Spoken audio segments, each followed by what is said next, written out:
Bonjour à tous et bienvenue pour ce nouvel épisode de Profit DJ. Alors, ça peut un petit peu surprendre, hein. Voilà, on a voulu tester un petit peu l'innovation, on fait cette intro en voiture et nous sommes en route pour rencontrer Marc. Ce jeune homme de 39 ans est commercial pour un labo pharmaceutique du lundi au vendredi.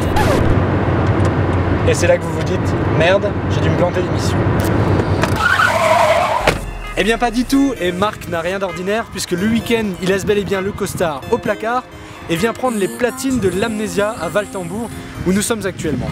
C'était il y a quelques semaines encore la promo de son dernier titre In My Dreams. D'ailleurs c'est aujourd'hui l'occasion de revenir un petit peu sur sa carrière de producteur et compositeur. Il faut savoir qu'il a déjà travaillé avec des grands noms de la scène électro comme Danny Wilde, Klausman ou encore David Kane. Et il nous en parlera un petit peu plus de ce côté-là. Il a été playlisté l'année dernière par le grand Chucky avec son titre Free.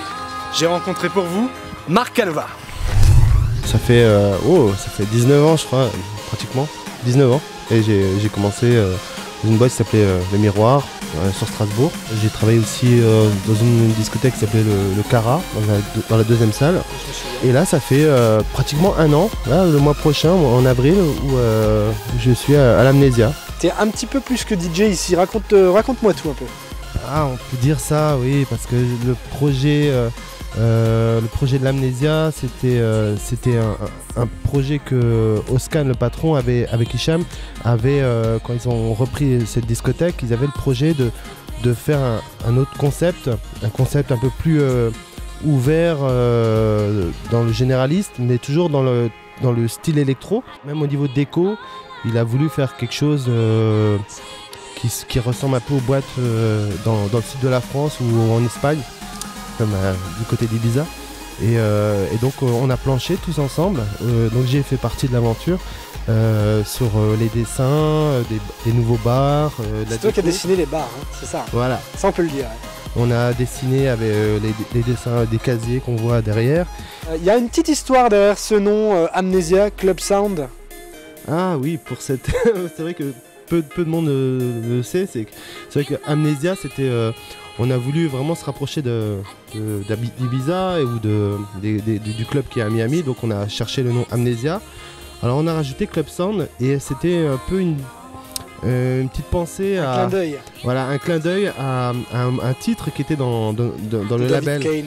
Voilà, dans le label où j'ai bossé, c'est le label Live Tracks, David Kane, de son titre Club Sound. Il est au courant lui que c'est par rapport à la petite histoire? Danny Wilde, à qui il a travaillé, oui, il est au courant et il m'a dit que ça lui a fait plaisir. Et d'ailleurs, il m'a même proposé de me filer la voix off, la voix du morceau.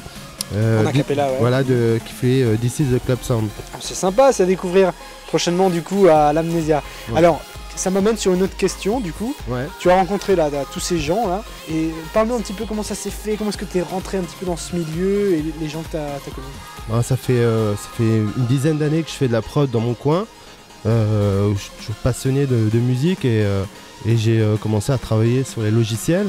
Après c'est une autre chose, c'est autre chose de faire des morceaux et de les signer. C'est vraiment, ça fait maintenant 6 ans que j'ai signé mon premier titre dans une maison de disques. Donc là c'est vrai que les exigences sont assez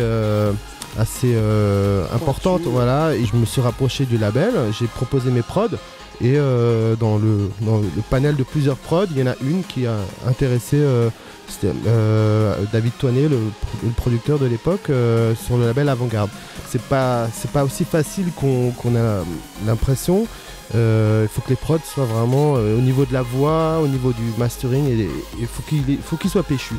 Donc j'ai eu la chance d'avoir un premier titre qui a été signé, et après donc j'ai commencé à rencontrer des professionnels là-dedans. Le premier titre c'était Free, c'est ça? Alors c'était pas le tout premier titre, c'était Indamix. Parce que ça date déjà Free. Ouais. Ça date d'il y a plus de 2 ans, il y a 3 ans, voilà. 2 ans avant j'avais sorti Indamix, mon premier titre. Après un an après j'ai fait... parce que quand on débute, il faut beaucoup de temps pour que ce soit finalisé, propre et disponible pour les maisons disques. Donc après j'ai enchaîné avec Love Music. Love Music, oui, c'est voilà, vrai. Ça, je connais. Et Free que tu connais plus parce que là on a pu faire un clip sur ce titre qui a vraiment fait un buzz, un petit buzz, je dis bien, niveau régional et même un peu sur niveau de l'Europe, quoi. Ça a démarré un petit peu comme ça, c'est ça? Ça a démarré un peu comme ça. T'as été repéré par les maisons de disques grâce à ça ou c'était déjà... Oui, il a fait des licences, des compilations qu'on a pu trouver dans le commerce, dans les grandes surfaces et à la FNAC. Donc ça, c'est une des choses qui a permis de me faire aussi un peu connaître un tout petit peu dans la place. Et bon, rien n'est gagné, il faut toujours faire ses preuves à chaque production. Justement, on nous attend après, on attend de nous quelque chose de mieux et de encore plus pertinent. Donc c'est pas facile de toujours faire mieux. Il ne faut jamais faire la même chose, puisque voilà. Ce qui a marché une fois ne marchera qu'une fois et pas... Voilà, alors moi de ce côté-là, je suis assez ouvert à plein de sonorités différentes. J'aime bien tester des nouvelles sonorités et j'aime jamais faire les mêmes productions, les mêmes sons. J'aime bien surprendre et amener un nouveau son. Donc mes prods se ressemblent rarement. D'ailleurs, on le découvrira aussi dans la prochaine qui arrivera. Un titre déjà, tu peux pas... J'ai pas encore le titre, mais... c'est une reprise.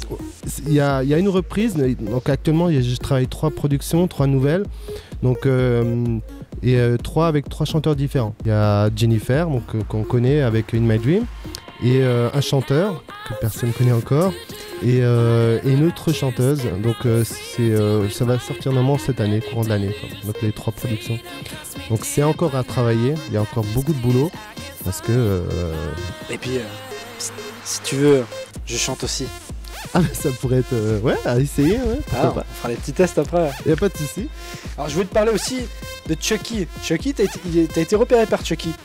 Ouais, j'étais agréablement surpris de savoir que Chucky avait playlisté mon titre Free, la version Dirty Dutch que j'avais fait en remix. Avec Afroman, ouais. Voilà, alors Afroman, oui, c'est un pseudo à moi. T'es sûr? Voilà, donc oui, Afroman, c'est moi qui remixe version Dirty Dutch, un peu plus barré. Dans ce label High Tracks Records, ouais. Tu as fait des rencontres, des collaborations aussi? Oui, donc j'ai fait un remix avec Danny Wilde sur un titre qui s'appelait Def King. Donc on a travaillé ensemble tous les deux au studio et j'ai également assisté au remix, aux réalisations de titres de Gregory Klossman qui a débuté aussi dans le label.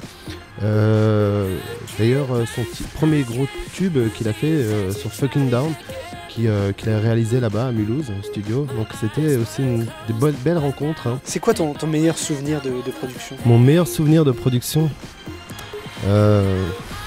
n'importe quoi, une rencontre ou... Une rencontre, déjà bah oui, c'était Tristan Garner, Gregory Klossman, l'anniversaire également du label Hype Tracks où on a rencontré pas mal d'artistes comme Big Ali qui est venu, Mathieu Boutier, il y avait pas mal de belles rencontres. Comment est-ce que tu te vois dans 20 ans? Dans 20 ans, alors je peux pas me projeter aussi loin dans 20 ans, seulement voilà, j'espère peut-être vivre de ma musique, ça serait vraiment... Je me projette plutôt à 4-5 ans, j'aimerais déjà avoir un titre qui tourne en radio, ça c'est vraiment plus une satisfaction professionnelle, d'avoir un titre qui tourne en radio.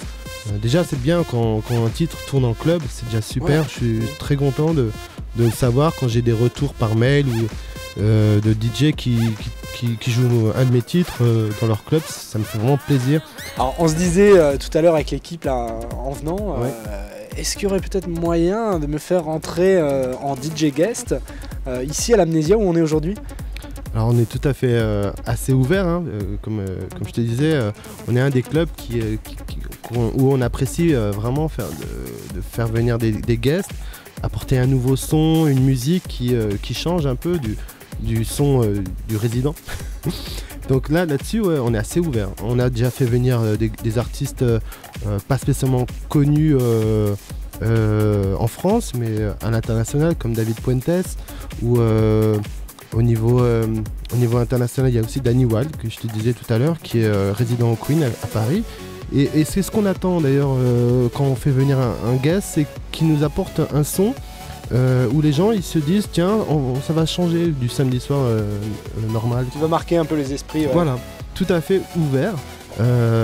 Donc c'est bon, je peux venir bientôt alors. Ah oui, complètement. Par contre, c'est vrai que comme je te disais, tous les artistes, je suis pas le seul décideur et on en parle avec les deux patrons, avec Oscan et Hicham, qui écoutent aussi les podcasts, qui vraiment donnent leur... Qui valident. Voilà, qui valident. Donc je suis pas décideur à 100%. Mais je t'invite vraiment à nous faire écouter ça et de là on te donnera une réponse. D'accord, ouais. En tout cas j'y penserai, je vous enverrai ça très vite. C'est la fin de ce profil DJ, Marc, hein, Ouais. Une petite révélation en plus sur ta vie personnelle. Tu vas devenir papa Eh ouais, dans quelques temps maintenant. ouais, au mois d'avril, ouais. T'as des infos, hein. Ah, j'ai mes petits contacts, on va dire. T'as tes sources, ouais. Ouais. Et moi je vous retrouve le mois prochain pour un nouvel artiste. Et d'ici là, portez-vous bien. Bye bye.